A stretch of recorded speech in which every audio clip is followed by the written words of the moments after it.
Nah, pada pertemuan kali ini kita akan belajar tentang sistem gerak pada manusia. Alat gerak pada manusia itu terdiri dari yang pertama itu ada rangka atau tulang dan otot. Nah, susunan tulang-tulang manusia nantinya akan membentuk rangka.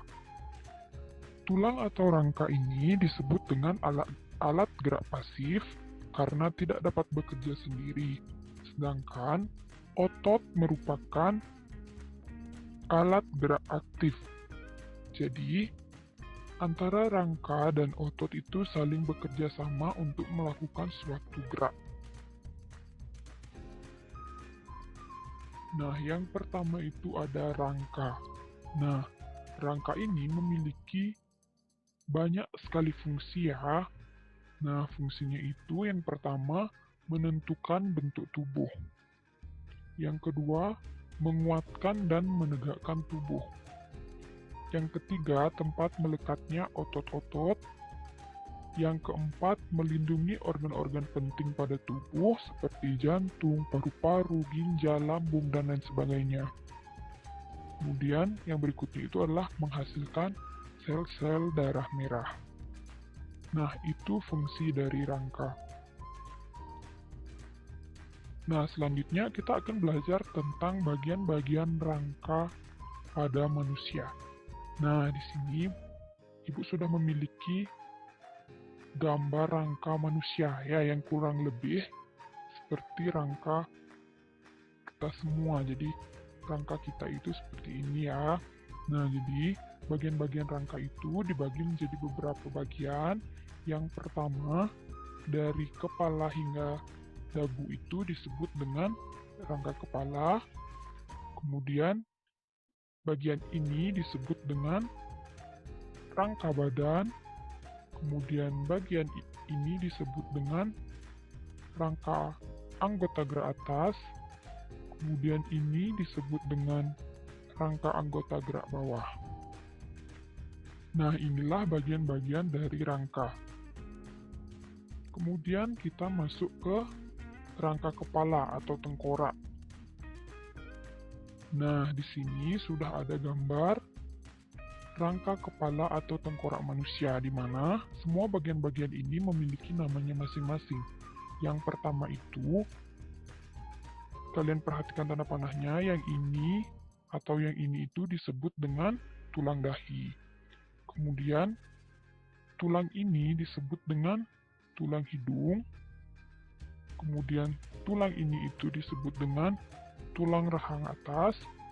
Kemudian, tulang ini disebut dengan tulang rahang bawah. Kemudian, kita lanjut ke bagian berikutnya. Nah, tulang ini disebut dengan tulang ubun-ubun. Kemudian, tulang ini disebut dengan tulang pelipis. Kemudian, tulang ini disebut dengan tulang tengkorak belakang.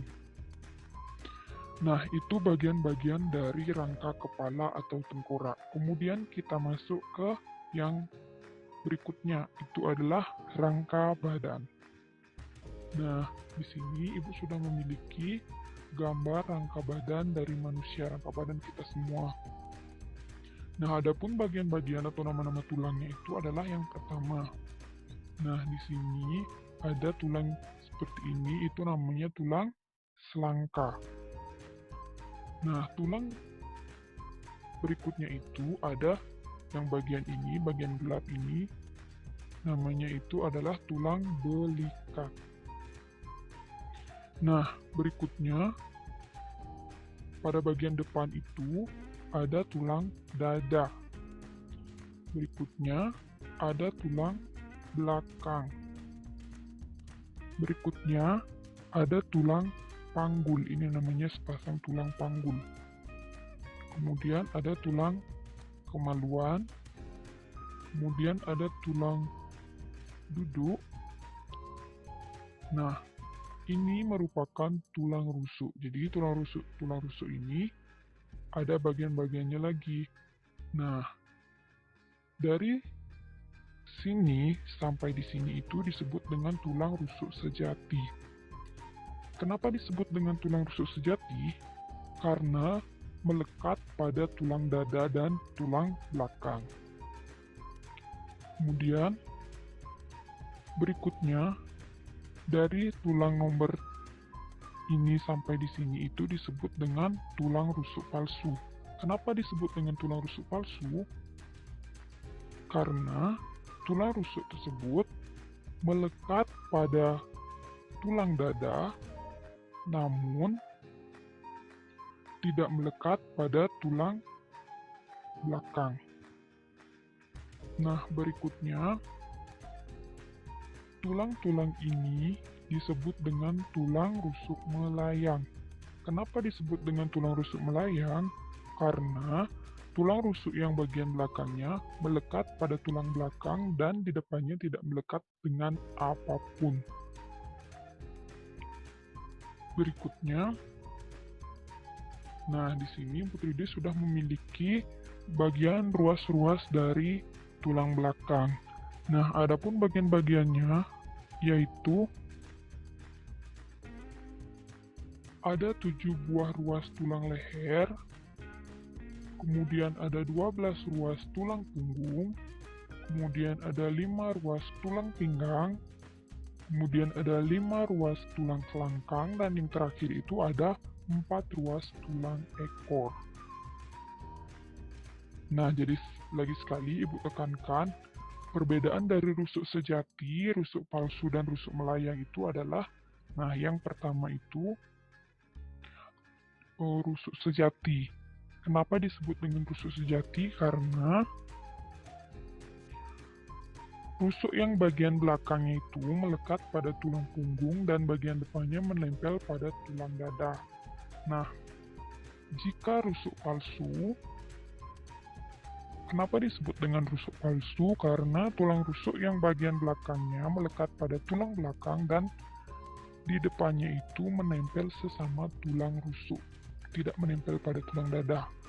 Dan yang terakhir itu tulang rusuk melayang. Kenapa disebut dengan rusuk melayang? Karena pada bagian belakang dia melekat pada tulang belakang dan pada bagian depannya itu dia tidak menempel dengan tulang dada sehingga disebut dengan rusuk melayang. Nah, berikutnya ada rangka anggota gerak atas. Nah, di sini Ibu sudah memiliki sebuah gambar, jadi tulang-tulang ini memiliki namanya masing-masing juga ya. Nah, yang pertama ini tulang yang panjang ini disebut dengan tulang lengan atas. Nah, kemudian ini ada 2 buah tulang. Tulang yang menghubungkan siku dengan kelingking itu disebut dengan tulang hasta, sedangkan tulang yang menghubungkan siku dengan ibu jari itu disebut dengan tulang pengumpil. Nah, kemudian tulang bagian ini disebut dengan tulang pergelangan tangan. Kemudian selanjutnya, tulang ini disebut dengan tulang telapak tangan. Berikutnya, tulang ini disebut dengan tulang jari tangan. Nah, itu bagian-bagian dari rangka anggota gerak atas. Kemudian kita masuk ke rangka anggota gerak bawah. Nah, di sini Putri D sudah memiliki sebuah gambar, jadi kalian bisa perhatikan. Nah, nama bagian-bagian tulang ini apa saja? Mari kita cermati. Nah, yang pertama di sini tulang panjang ini disebut dengan tulang paha. Nah, kemudian masuk ke sini itu disebut dengan tulang tempurung lutut. Nah, di sini juga terdapat 2 tulang. Tulang yang berukuran lebih besar dan berada di depan itu disebut dengan tulang kering, sedangkan tulang yang lebih kecil yang berada di belakang itu disebut dengan tulang betis. Nah, berikutnya ini adalah tulang pergelangan kaki. Kemudian ini disebut dengan tulang telapak kaki, dan ini merupakan tulang jari-jari kaki. Nah, itulah bagian-bagian dari rangka anggota gerak bawah. Bagaimana? Gampang bukan untuk menghafalnya? Jadi kalian menghafalnya itu bisa dilakukan setiap hari. Jika ada waktu kosong, kalian hafalkan nama-nama tulang bagian-bagian rangka manusia.